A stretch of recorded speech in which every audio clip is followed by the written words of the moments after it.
Olá, pessoal, tudo bem? Quem fala aqui é o professor Felipe Palhano de Oliveira. Estamos retornando aí a nossa segunda aula de Direito do Consumidor. Eu tenho recebido os vídeos de vocês, legal? Tenho gostado bastante, já escutei vários, só que eu vou respondendo aos poucos porque são muitas mensagens, né? Então eu preciso de um tempo aí para responder e eu respondo todo mundo, tá? Se eu não responder alguém aí, pode, assim, daqui a uma semana eu não tiver respondido, pode me cobrar que foi porque ficou perdido ali as mensagens, porque eu respondo todo mundo, beleza? Já viu aí, né, a parte introdutória sobre o surgimento do Código de Defesa do Consumidor. Como é que eu não marquei meu tempo aqui?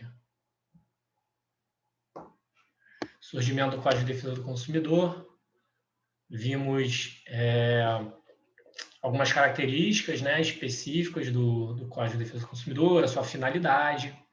Vimos aí que as normas são de ordem pública, né, que foi determinação aí da própria Constituição, a criação de um Código de Defesa do Consumidor.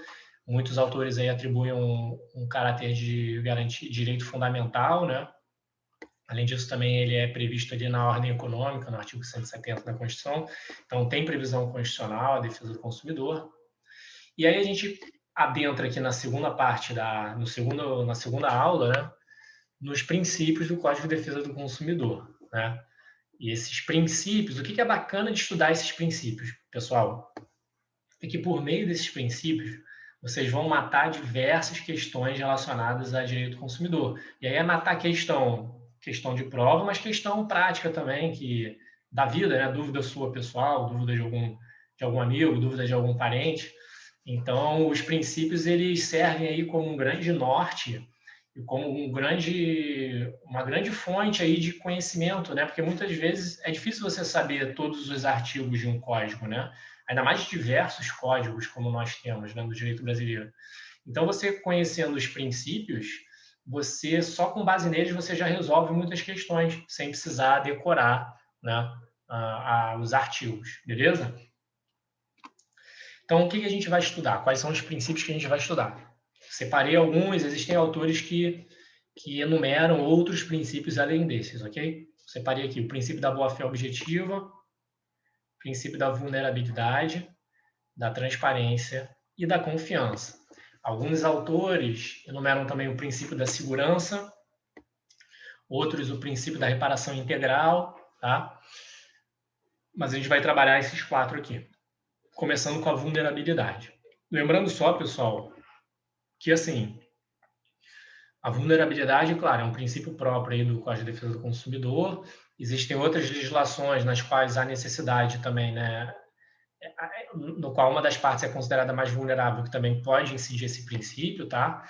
Mas, por exemplo, a boa-fé é um princípio, boa-fé objetiva é um princípio do direito em si, né? Ela é aplicada no direito administrativo, no Código de Processo Civil, no Código Civil e também, claro, no Código de Defesa do Consumidor. A transparência e a confiança são princípios aí decorrentes da boa-fé objetiva, tá? Mas que ganham algumas especificidades no Código de Defesa do Consumidor. O princípio da vulnerabilidade, pessoal. Por meio desse princípio, né, ele informa que todo consumidor ele é vulnerável por ser ele o elo mais fraco da relação de consumo. Aliás, como a gente viu na finalidade do Código de Defesa do Consumidor, é essa, né? É equiparar, igualar partes que estão em situações diferentes, né? Que estão em graus diferentes, né?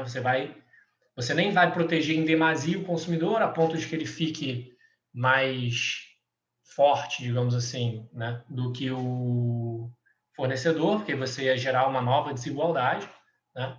Mas também você não vai deixar o consumidor tão mais fraco, né? Ou mais fraco, mantendo a desigualdade. Você vai equiparar as partes ali. Vai criar a chamada igualdade material, né, pessoal? Que se diferencia da igualdade formal. A gente vai até ver isso um pouquinho mais à frente.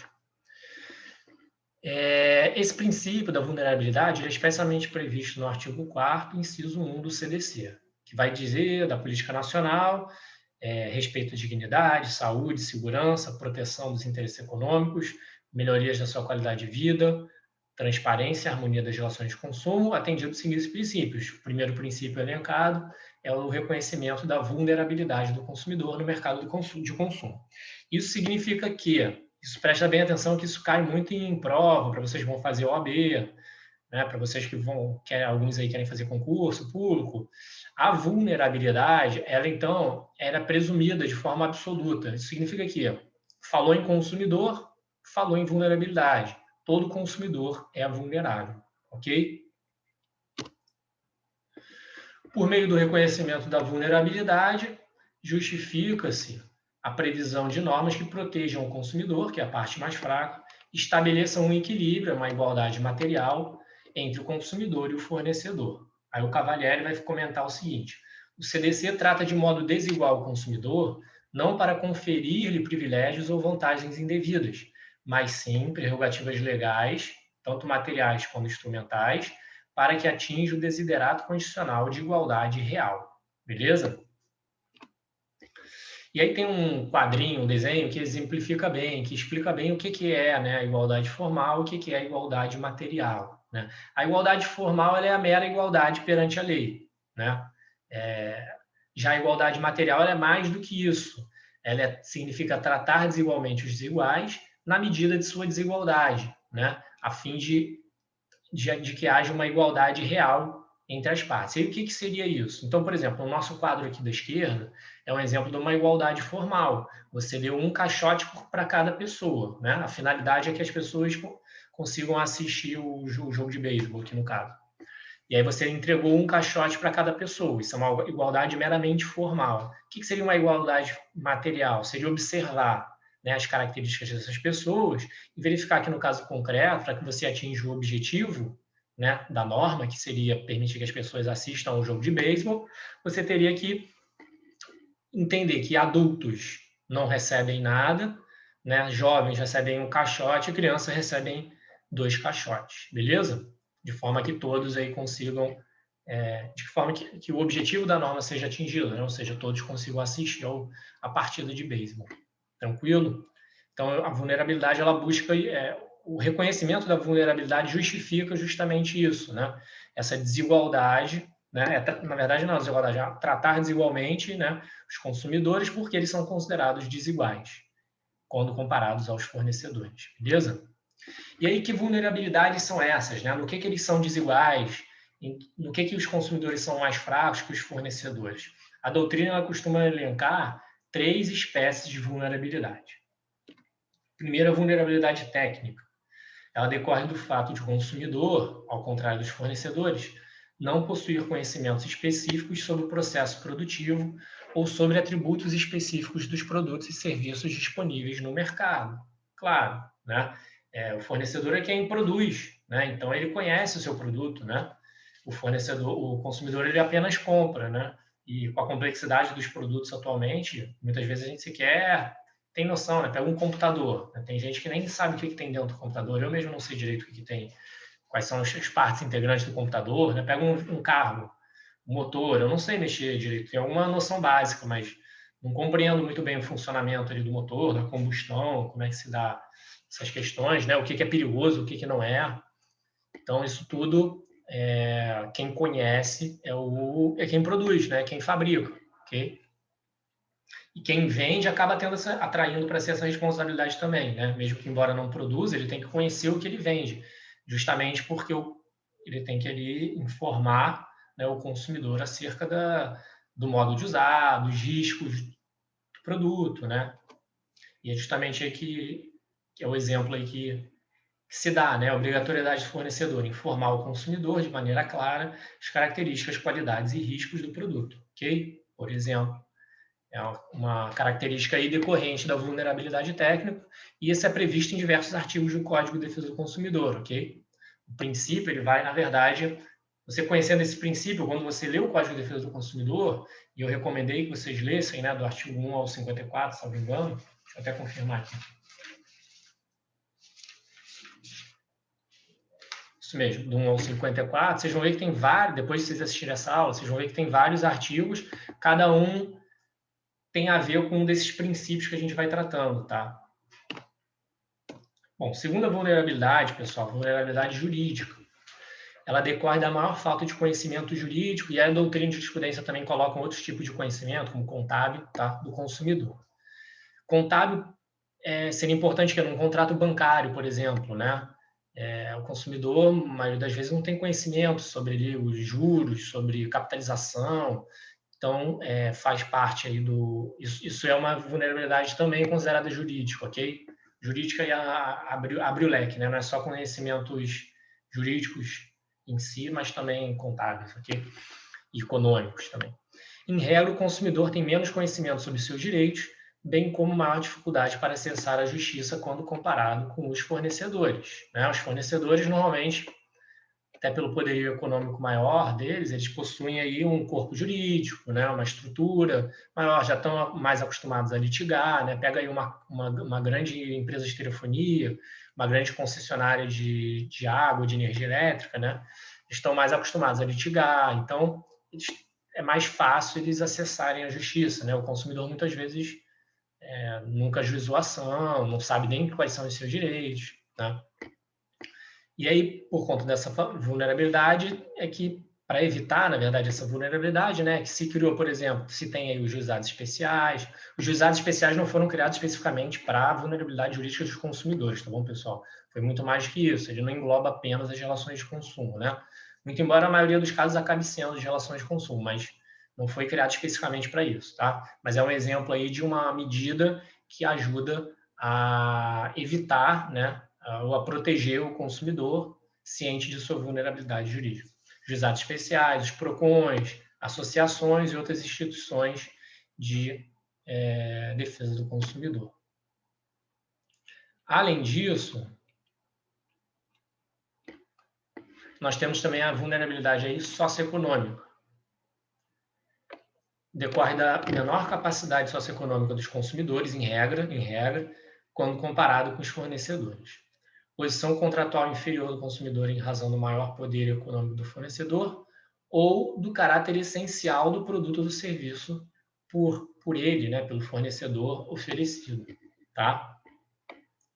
Então é isso. Em regra, os fornecedores eles têm mais poder econômico, né?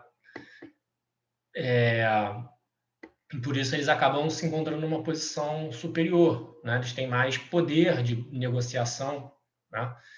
E isso inclui também aquele fornecedor que promove, né, que fornece um serviço essencial, né? E muitas das vezes sobre o regime de monopólio, né? Como por exemplo água e energia, né? Normalmente é por um regime de monopólio porque não há viabilidade econômica de duas empresas competirem numa mesma área, né? Pelos mesmos clientes, né? Não há sentido econômico nisso. Então existe um monopólio e é um monopólio considerado um monopólio aceito, né?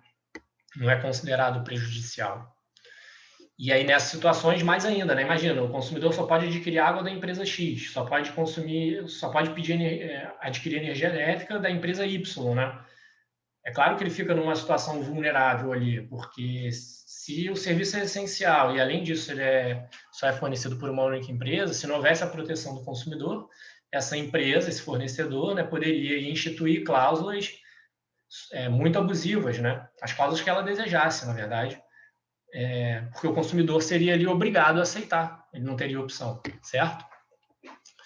E daí, por exemplo, ao longo do código tem diversos artigos que tratam de cláusulas abusivas, né? Cláusulas nulas. E aí, por exemplo, as cláusulas que atenuam ou exoneram a responsabilidade do fornecedor são consideradas nulas, salvo uma exceção muito específica, que condicione o fornecimento de um produto ou serviço ao outro, a famosa venda casada. Outro exemplo aí, recusar a venda de bens ou prestações de serviços a quem se dispõe a adquiri-los mediante pronto pagamento. Esse aí tem um exemplo bem bacana que é o chamado face control, controle de face, né? Aqui no Brasil isso não existe, tá? Até por conta aí do Código de Defesa do Consumidor que proíbe isso. Mas o que vem a ser o face control? Face control são algumas boates, tá? Isso acontece muito na Europa. Vi isso em Portugal, vi isso na Rússia, vi isso na Inglaterra, salvo engano. São dos países que eu me lembro. E aí, como é que é? Você chega ali na boate, e o segurança ali na porta, ele escolhe quem vai entrar e quem não entra, entende? Então, ele vai analisando a pessoa e fala, você pode entrar, você não. Eu acho que nos Estados Unidos rola isso também, porque, salvo engano, eu já vi filme. Eu nunca fui numa boate nos Estados Unidos, então não sei dizer. Mas eu já vi filme americano que tinha questões assim. Talvez seja alguns estados que tenham isso, outros não. Enfim, e tem boate também que não aplica isso, beleza, pessoal? Mesmo na Europa, não são todas que utilizam isso. O princípio da vulnerabilidade. O que é interessante de perceber é que essas espécies de vulnerabilidade tratadas, né, elas não são taxativas. Isso significa que, numa situação concreta, podem surgir novas formas de vulnerabilidade. E o STJ tem a decisão interessante que eu separei aqui para vocês, que trabalha justamente sobre isso. Essa decisão ela vai tratar das 3 espécies de vulnerabilidade que eu apresentei para vocês, e ela vai também apresentar aí 2 novas espécies de vulnerabilidade, que são bem interessantes, tá? Então, o que a decisão fala? A doutrina tradicionalmente aponta a existência de 3 modalidades de vulnerabilidade. A técnica, a gente já estudou, a ausência de conhecimento específico acerca do produto ou serviço objeto de consumo. A jurídica, falta de conhecimento jurídico, contábil e econômico e de seus reflexos na relação de consumo. E fática, situações em que a insuficiência econômica, física ou até mesmo psicológica do consumidor o coloca em pé de desigualdade frente ao fornecedor. Você vê até que ela ampliou um pouco a fática aqui, né? Acho que essa decisão é da Nancy, isso aí, da Nancy Andrighi. Fazendo um parênteses aqui, a Nancy Andrighi é uma ministra do STJ, que vocês vão ver que tem muitas decisões dela nas minhas matérias. Quem é meu aluno de responsabilidade civil, pô, vai ver uma penca de decisão da Nancy. Por quê? Primeiro porque ela tem como característica ser muito didática nos seus votos, né, nas suas decisões. Então, é até curioso. Por exemplo, tem uma decisão que eu utilizo na aula de responsabilidade civil que é sobre que envolve barata, né? Que é uma pessoa que comprou uma lata de leite condensado, fez uns furinhos e estava tomando na lata, assim, ó, tomando leite condensado na lata, direto na lata. Quando saiu, de repente, uma perninha, uma anteninha ali do furinho, e a pessoa descobriu que era uma barata. Ela processou, ajuizou uma ação pedindo danos morais, e a discussão é sobre danos morais, até que a gente tem lá na responsabilidade civil. Muito bem. Aí, o que na decisão a ministra Nancy fala? Ela conceitua a barata, né? Ela fala artrópodes, notadamente, que vivem em esgoto e, por isso, notadamente, são sujos. Ela conceitua a barata. E tem uma decisão também da Nancy, que é famosa. Essa eu até nem utilizo, não. Acho que até utilizo, sim, na aula de responsabilidade civil. Agora eu não me lembro se é na aula de responsabilidade civil ou em outra matéria. Mas, enfim, que trata do abadá. Que a história é a seguinte: o problema, no caso, era um pessoal que tinha ido numa micareta e uma pessoa lá tinha passado mal, tinha se machucado, só que a micareta ela não tinha uma ambulância para atendimento de emergência, e a pessoa teve que ir para o hospital, teve uma série de complicações, porque demorou para ser atendida, e processou a organizadora do evento por não ter ali um aparato ali médico apto a atendê-lo. E aí, o que a Nancy ela faz na decisão? Ela conceitua o abadá, né? Ela explica o abadá, camisolões folgados que os foliões que pagam a mais utilizam para curtir o evento num local diferente, normalmente protegido por segurança, e separado do resto da população dos foliões, né? Eu não sei se ela conceitou a pipoca também, né? Como a parte ali que pegou a galera que não é do abadá, que não tem abadá. Então é engraçado que é curioso que ela tem essa característica, né? Então por isso tem muitas decisões dela. Algumas eu concordo, outras não. E lembrando aqui que ninguém é obrigado, não sei se falei com essa turma, mas ninguém é obrigado a concordar com as decisões que são apresentadas, nem com os meus posicionamentos pessoais, quando eu apresentar algum posicionamento meu, beleza? Cada um é livre para ter o seu próprio posicionamento, desde que, claro, de forma fundamentada, né? Inclusive na prova, tá, pessoal? Um aluno pode responder A, o outro B, os dois ganharem nota máxima, desde que os dois fundamentem legal, beleza? E também, assim, se uma questão for muito dividida de posições, aí é bacana que você não só apresente a sua posição, como também explique a existência da outra posição, certo? Beleza. fechando esse parênteses aqui, aí ela já falou das 3 espécies de vulnerabilidade que a gente estudou, e aí ela vai falar de mais 2, olha só que bacana. Mais recentemente, tem se incluído também a vulnerabilidade informacional, que são dados insuficientes sobre os produtos ou serviços capazes de influenciar no processo decisório de compra. A despeito da identificação em abstrato dessas espécies de vulnerabilidade, a casuística, ou seja, o caso concreto, poderá apresentar novas formas de vulnerabilidade aptas a atrair a incidência do CDC à relação de consumo.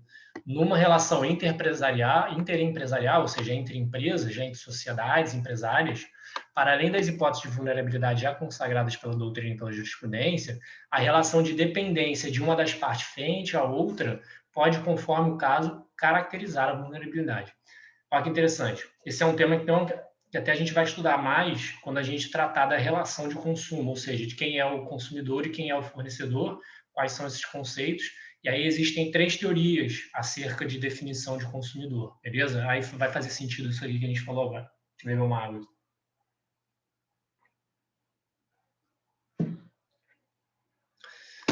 Aproveitando aí, pessoal, fazer um agradecimento especial não só aos alunos que participam dessa turma, porque é uma matéria eletiva, mas aos alunos aí, meus alunos de responsabilidade civil ou Reais 2, que após aí me conhecerem, após terem a primeira semana de aula comigo, gostaram das aulas e acrescentaram uma eletiva e incluíram a minha eletiva aqui de Direito do Consumidor, beleza? Um salve aí para todos. Fico muito lisonjeado pelo que eu considero um elogio, né? É um grande elogio para mim, um aluno que gostou tanto da minha aula de uma outra matéria que voluntariamente, uma matéria que é obrigatória, né? Voluntariamente escolhe adotar uma matéria minha que é optativa. Legal? Então, beleza. Vulnerabilidade, pessoal, é igual a hipossuficiência? Isso cai muito em prova, beleza? Isso cai muito em prova. Vulnerabilidade é igual a hipossuficiência? Resposta, não. Tá? Como eu já falei para vocês, todo consumidor é vulnerável, né? É uma presunção absoluta. Consumidor vulnerável. O código prevê isso de forma absoluta. Todavia, hipossuficiência não. Nem todo consumidor é hipossuficiente.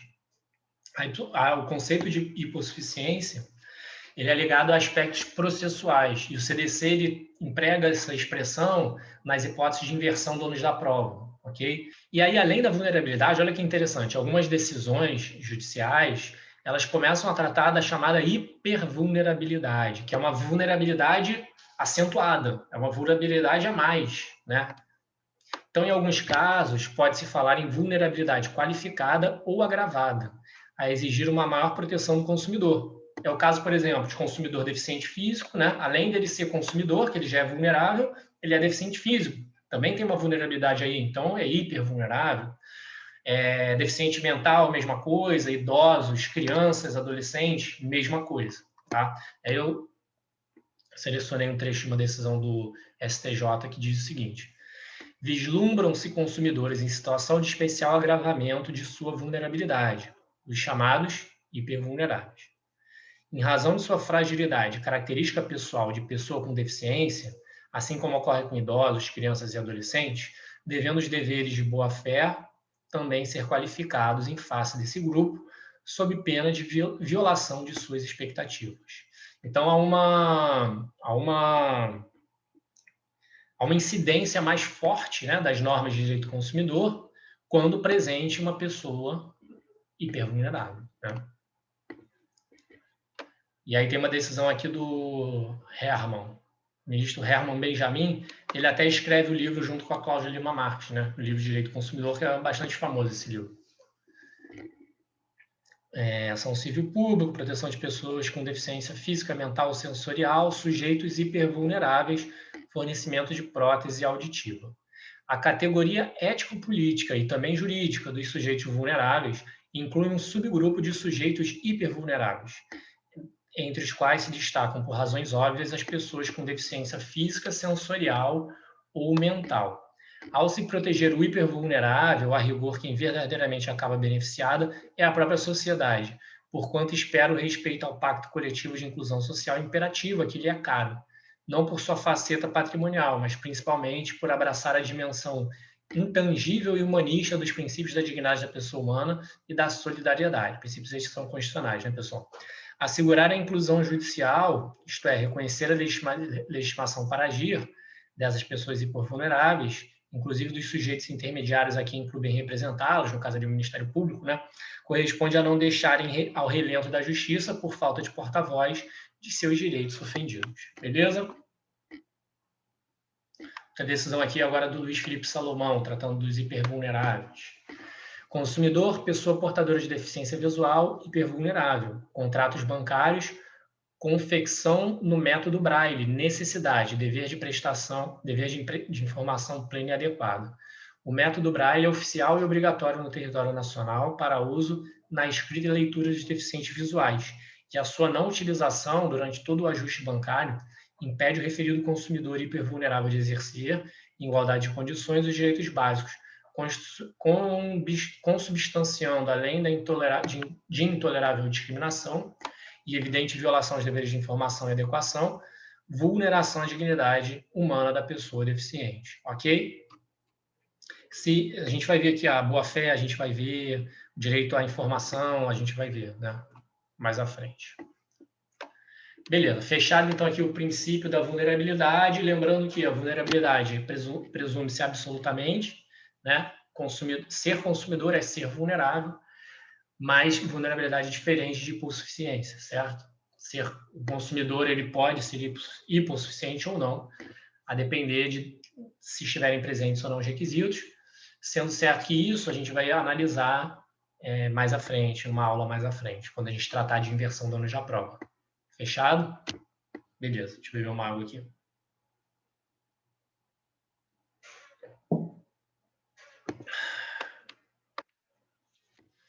Bom, boa-fé objetiva. Princípio esse que não é um princípio restrito ao direito do consumidor, né, pessoal? Como eu falei, é um princípio que ele orbita nas diversas searas do direito, né, como o administrativo, tributário, civil, né, consumidor, então, administrativo, então, processual civil. Inclusive, o novo Código de Processo Civil, né, de 2015, ele prevê, salvo engano, a boa-fé, né, logo no início, ali, quando ele trata dos princípios fundantes, algo do gênero. Né? Deixa eu ver se eu vejo aqui rapidinho, pessoal. Deixa eu dar um pause aqui para buscar isso e ver se eu acho. Achei aqui, pessoal, olha só. O artigo 5º, que a gente vai falando, né, a gente vai lembrando de coisas e vai falando aqui. Não estava no roteiro, né? O artigo 5º do CPC, ele diz o seguinte, ó, aquele que de qualquer forma participa do processo deve comportar-se de acordo com a boa-fé. Portanto, a boa-fé objetiva foi expressamente incluída aí no novo Código de Processo Civil, né? Logo no início, no artigo 5º.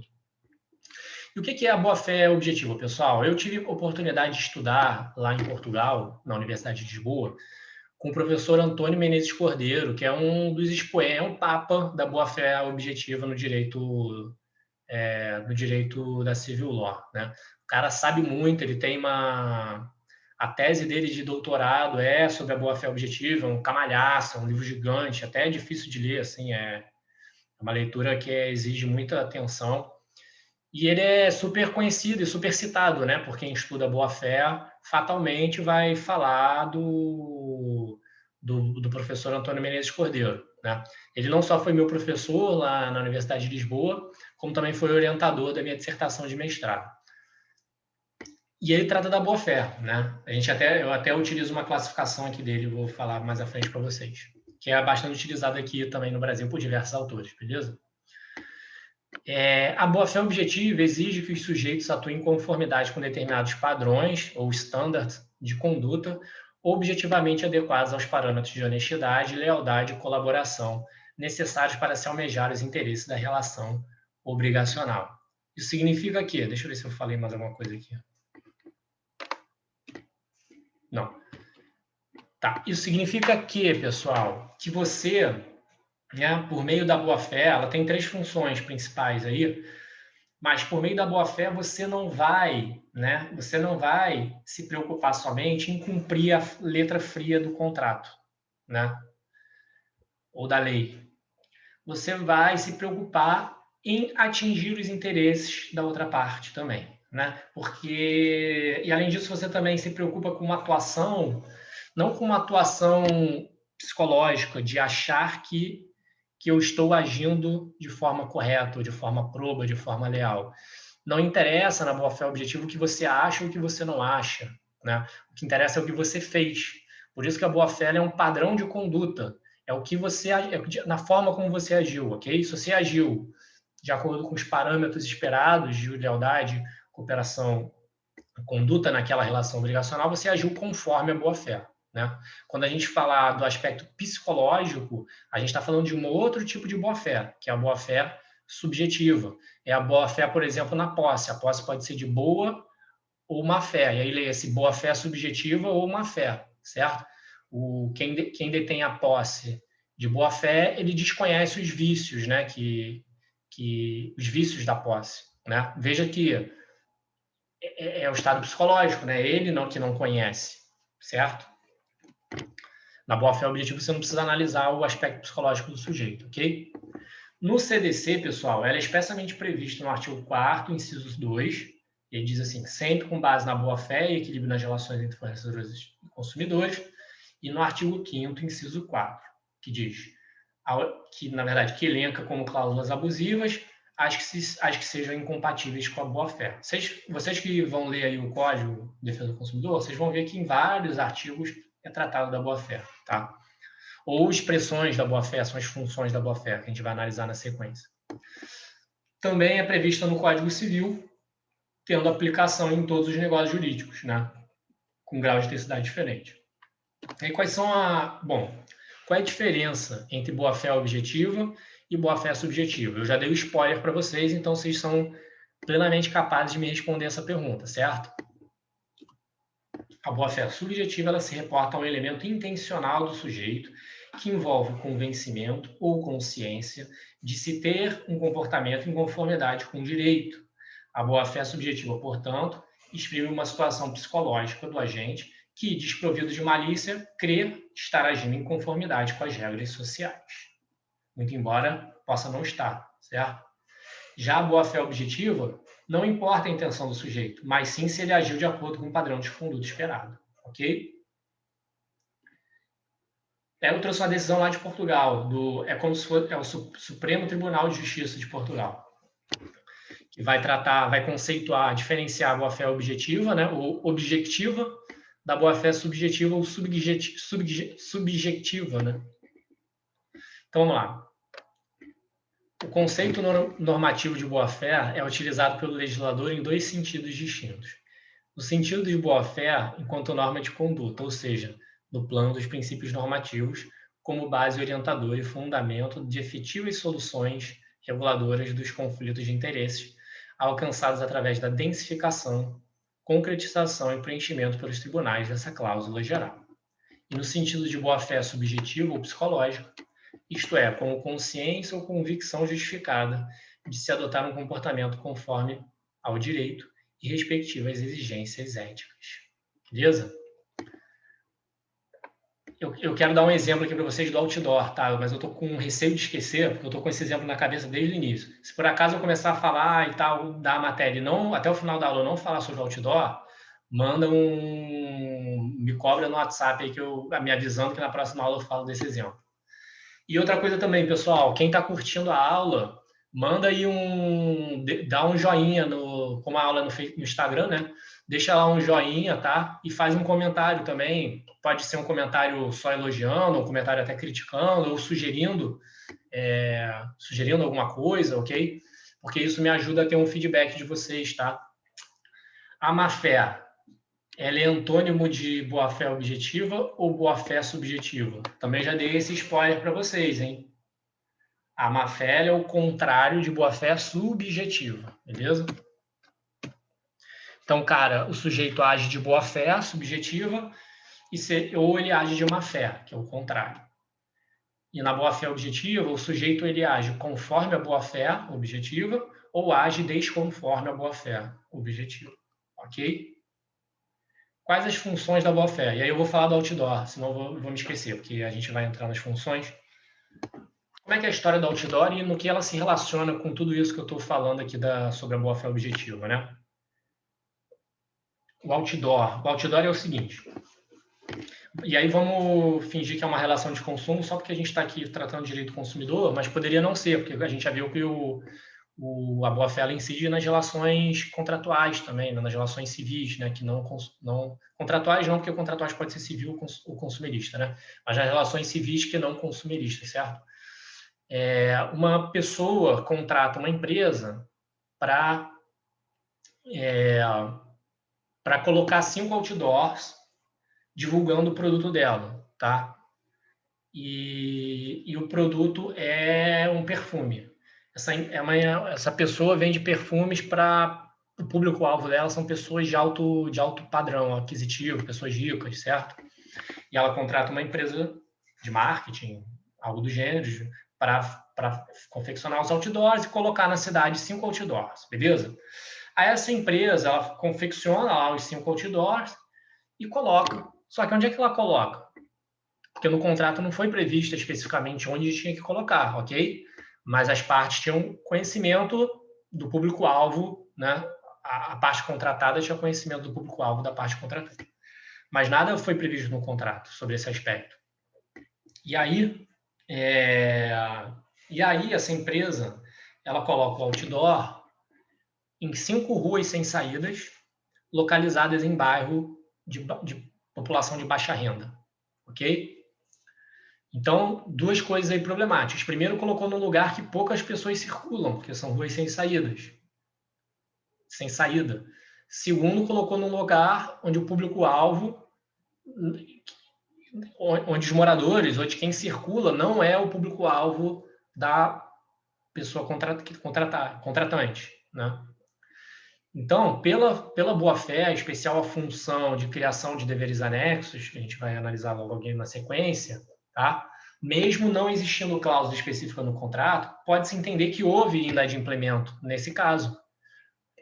Por quê? Porque a empresa de outdoors, de marketing, não observou, não tomou cuidado, não agiu de forma leal, de forma proba, de forma ética, não agiu visando o adimplemento em si, né? Qual é o adimplemento desse contrato? Né? É propiciar que pessoas, né, de alta renda vejam o outdoor e, com isso, incremente aí as vendas da contratada, né? Da contratante, no caso, da empresa de perfume, né? Então, vejam que houve aí na verdade, formalmente, pela uma leitura fria do contrato, houve um adimplemento, porque o combinado era colocar 5 outdoors, e a empresa colocou 5 outdoors, mas no sentido aí material, né, na observância aí dos interesses das partes envolvidas nessa relação obrigacional, não foi atendido o interesse da empresa de perfumes, beleza? E vejam que a boa-fé, né, quando ela tem essa função de criação de deveres anexos, esses deveres anexos eles existem no contrato, seja tenham a parte previsto ou não, entende? Nesse primeiro exemplo, por exemplo, elas nem previram isso, mas eles incidem, eles estão sempre lá, beleza? Em maior ou menor intensidade, a depender de como se dá a relação, por exemplo, numa relação de consumo, a intensidade é maior do que numa relação entre partes iguais, né? Entre uma relação empresarial, por exemplo. A incidência desses deveres é menor. Uma relação de consumo é maior, porque nós estamos aí uma relação de desiguais, né? Onde nós temos os consumidores vulneráveis, beleza? Então, doutrina de jurisprudência majoritária defende a existência de 3 funções da boa-fé objetiva. Primeira, função interpretativa ou de interpretação. A boa-fé ela serve como norte de interpretação de negócios jurídicos. Essa função é prevista expressamente no artigo 113 do Código Civil. Vamos lê-lo?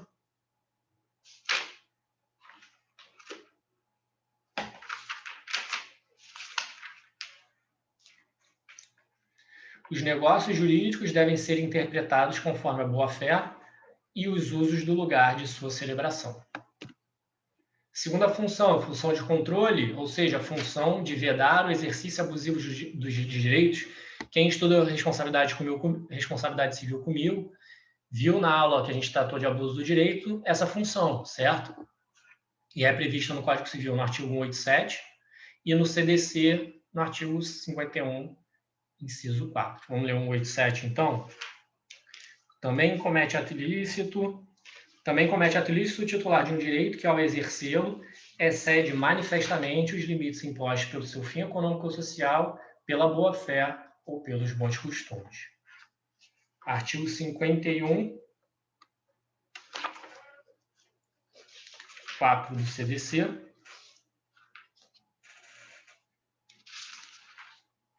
São nulas de pleno direito, entre outras, as cláusulas contratuais relativas ao fornecimento de produtos e serviços que estabeleçam obrigações consideradas iníquas, abusivas, que coloquem o consumidor em desvantagem exagerada ou que sejam incompatíveis com a boa-fé ou a equidade. Beleza? Função de controle da boa-fé. Terceira função, função de integração, função integrativa, que é a função que cria deveres anexos, esse daí que a gente bateu um papo, no caso do outdoor, né, de proteção, lealdade e informação, e aí esses deveres anexos eles são os nomeados, né, pelo professor Antônio Menezes Cordeiro, tá? Proteção, lealdade e informação, que existem nas relações contratuais, independente da vontade das partes, tá? Alguns autores inserem outros deveres, além de proteção, lealdade e informação, mas aí o que varia, na verdade, é a amplitude que você vai dar, a conceituação do que é a proteção, o que é a lealdade. Se ampliar muito, você acaba abarcando aí outras nomenclaturas que outros autores utilizam, beleza? 422 do Código Civil, que diz que os contratantes são obrigados a guardar, tanto na conclusão do contrato como na sua execução, os princípios da probidade e boa-fé, tá? Só atentem-se que o Código Civil ele só nomeia aqui que seria incidente na conclusão do contrato e na execução. Todavia, porém, contudo, a boa-fé ela também incide nas relações pré-contratuais, na fase negocial, ok? E se aplica também na fase pós-contratual, tá? A gente até vai ver um exemplo aqui no Código de Defesa do Consumidor sobre isso. E, por exemplo, o dever de sigilo. Você trabalhou numa empresa, teve acesso a informações sigilosas. E aí você é demitido ou sai da empresa, né? Mesmo que não exista ali uma cláusula de sigilo, você não pode sair por aí espalhando os segredos da empresa, né? Isso é uma cláusula implícita, oriunda da boa-fé objetiva, ok? Que vige mesmo após a cessação do contrato, né? Isso é um prestador de serviço da empresa, né? Um contador, teve acesso ali à contabilidade da empresa, você não pode, ao terminar o seu trabalho, né, contar para os concorrentes como é que está a contabilidade da empresa que você contratou, né? É lógico que podem existir normas específicas, tá? Eu não sei se no caso do contador existem normas específicas que tragam esse direito, né, que atribuam a ele esse dever de sigilo. Para nós advogados tem, né, o estatuto aí ele prevê. A gente tem que manter, né, sigilo sobre o que a gente fala com os clientes. É provável que o contador também tenha regras próprias, mas veja, mesmo que não existisse regras próprias, e os contratos normalmente prevêem essa cláusula de sigilo, ok? Mas mesmo que não fosse previsto, seria devido aí a dever de sigilo, porque é uma proteção, né? Você está protegendo a parte contratada, está sendo leal para com ela, né? Ao não divulgar aos concorrentes ou a quem quer que seja informações aí privilegiadas que você teve acesso por conta do contrato celebrado, beleza? A pré-contratual, ela exige mais tempo aqui para a gente bater papo, tá? Então, não vou falar com vocês, beleza? Não é a nossa seara aqui de falar de responsabilidade pré-contratual. Mas tem a ver com legítima confiança. A gente vai até tratar disso sim, porque a oferta, né? Como a oferta que vincula, você pode, inclusive, exigir o cumprimento específico da obrigação, tá? Tem algo a ver com a responsabilidade contratual, beleza? Mas não é o tema aqui da nossa matéria. 51 que eu catei para ler, eu tinha colocado aqui. Então, vocês podem ler aí, beleza?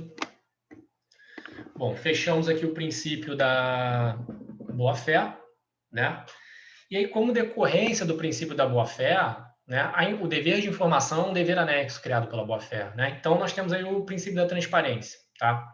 Ser transparente significa prestar informações claras, corretas e precisas sobre o produto ou serviço. A grande maioria dos autores trazem esse princípio como um princípio autônomo, por isso eu coloquei para vocês, tá? Mas, a meu ver, esse princípio está embutido no princípio da boa-fé, tá? Que é o que diz aí o segundo parágrafo. A transparência pode ser entendida também como dever anexo de informação advindo da boa-fé objetiva. Portanto, por meio do princípio da transparência, o fornecedor tem o dever de informar e o consumidor tem o direito a ser informado, direito à informação. Tá? Exemplo.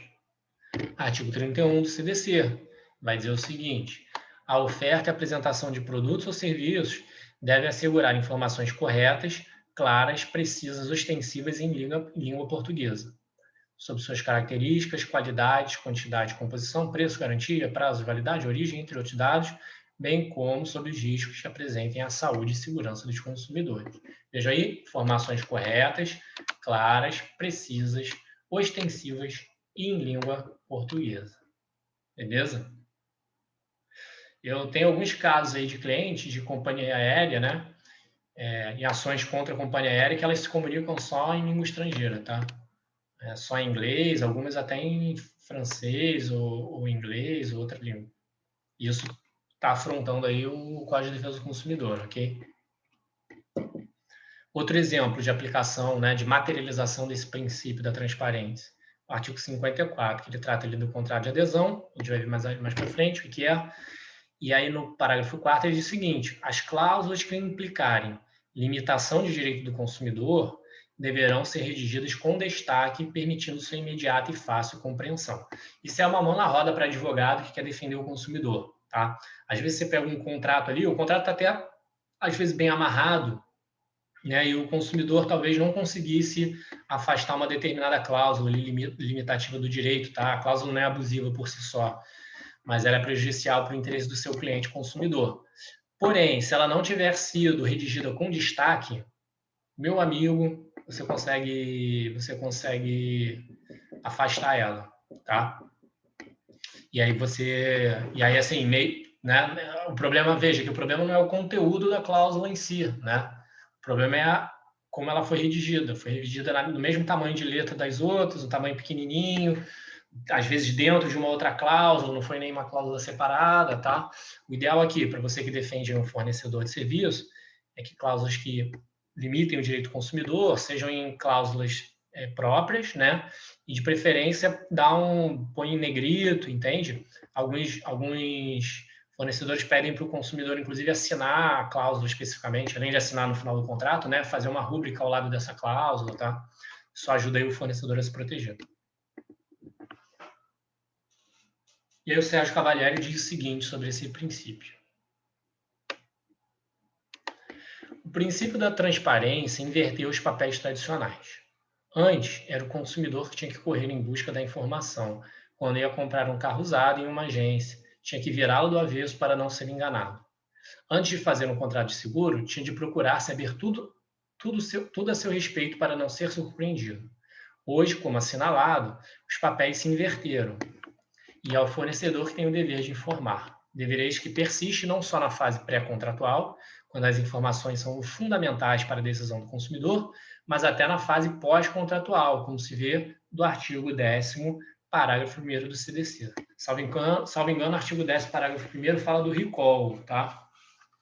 Que é o dever aí do fornecedor,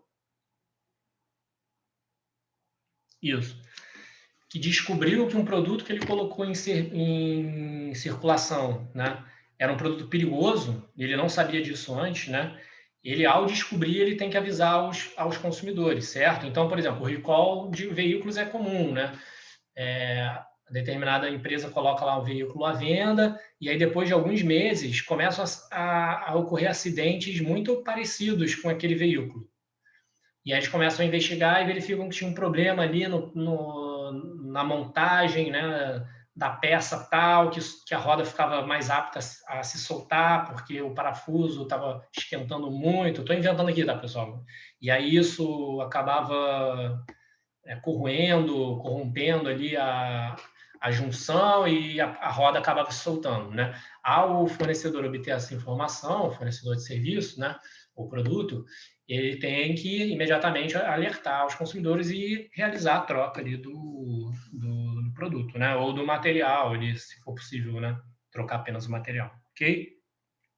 Diz assim, ó, fornecedor de produtos e serviços que posteriormente à sua introdução no mercado de consumo tiver conhecimento da periculosidade que apresentem, deverá comunicar o fato imediatamente às autoridades competentes e aos consumidores mediante anúncios publicitários. Ok? Vejam que é um dever que se estende, né? Porque ele já vendeu o produto, se encerrou ali a contratação, né? foi realizada a tradição, mas mesmo depois esse dever permanece, assim como a boa-fé. Né? Eu vou dar um exemplo aqui, então, um caso concreto para vocês sobre a aplicação desse princípio, tá?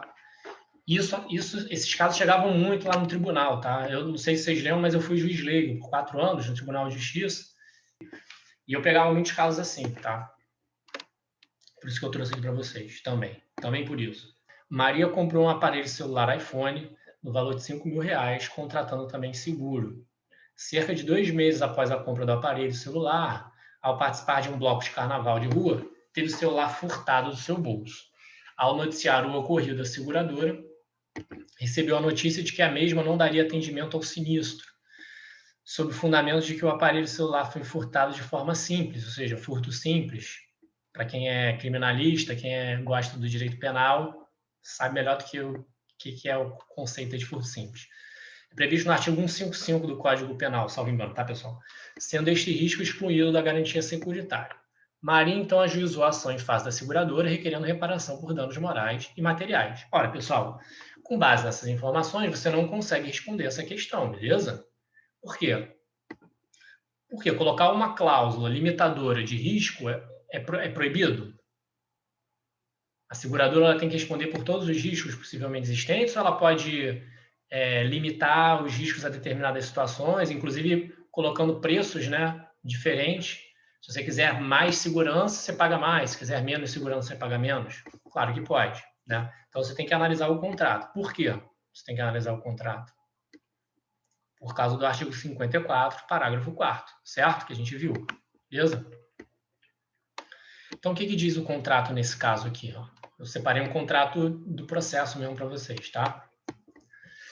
Em defesa, a seguradora alegou que o furto simples não era coberto, apenas o roubo e o furto qualificado, juntando o contrato assinado pela autora com a seguinte cláusula. E aí tem o contrato, a cláusula do contrato, tá?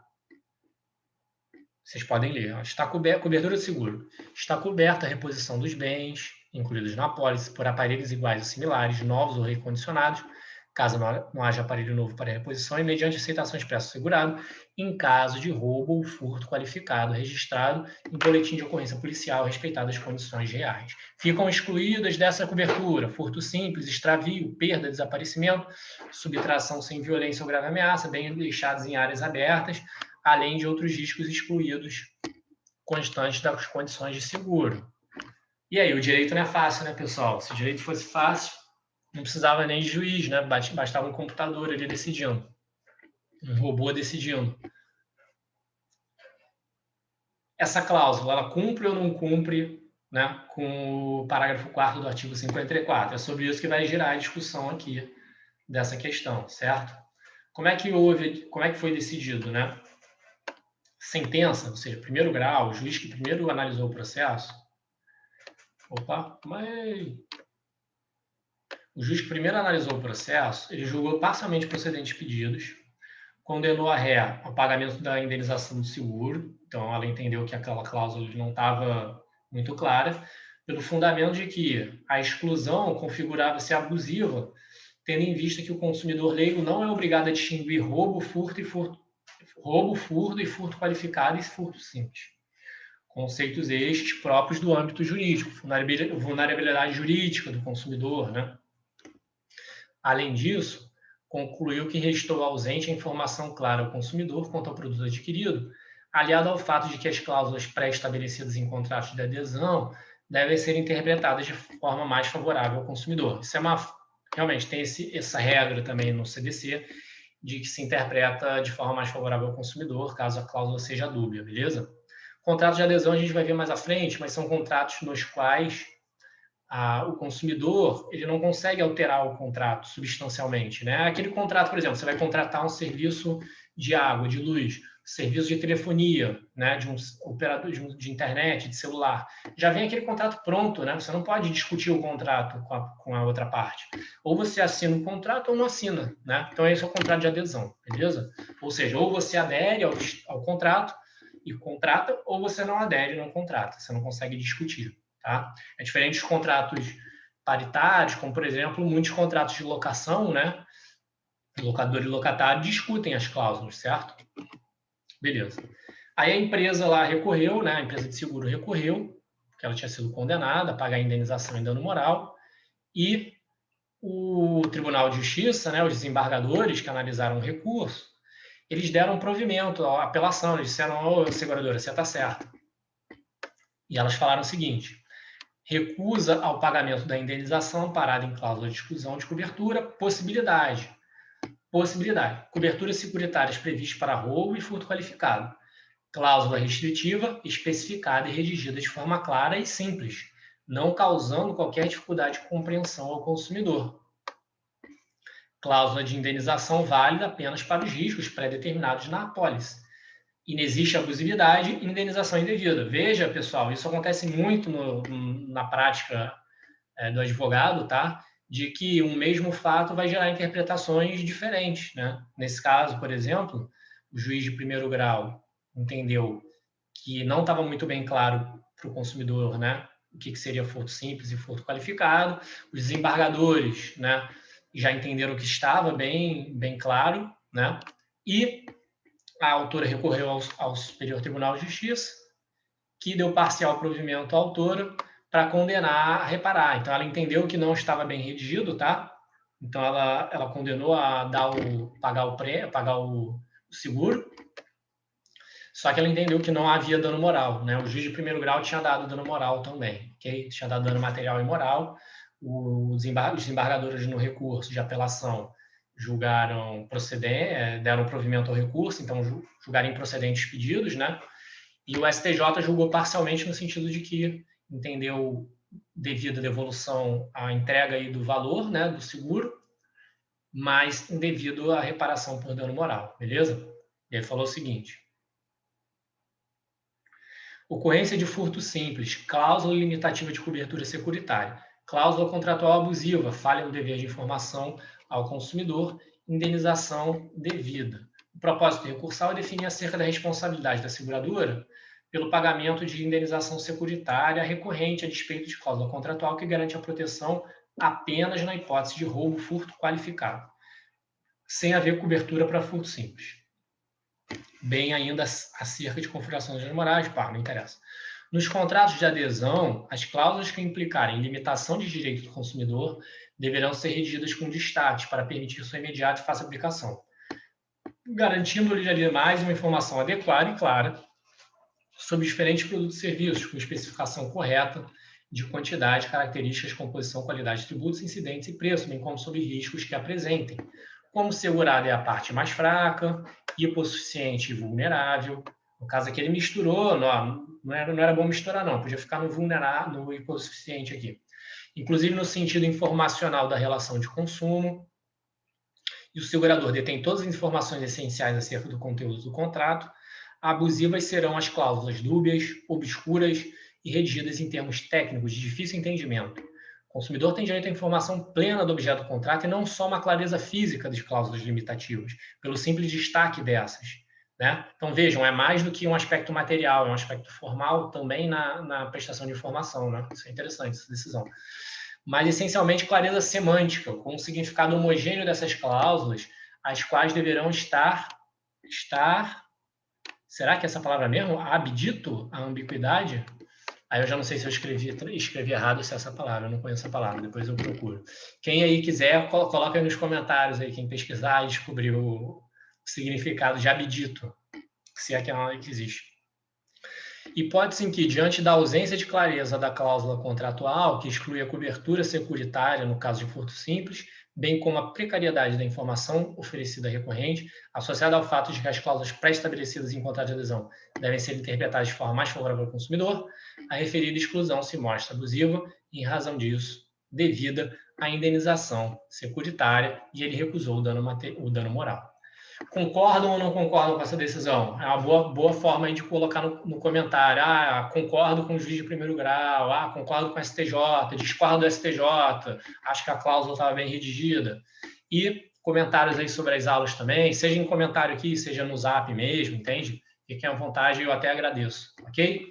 Pessoal, então é isso. Um grande prazer em encontrá-los. Até a próxima aula. Valeu!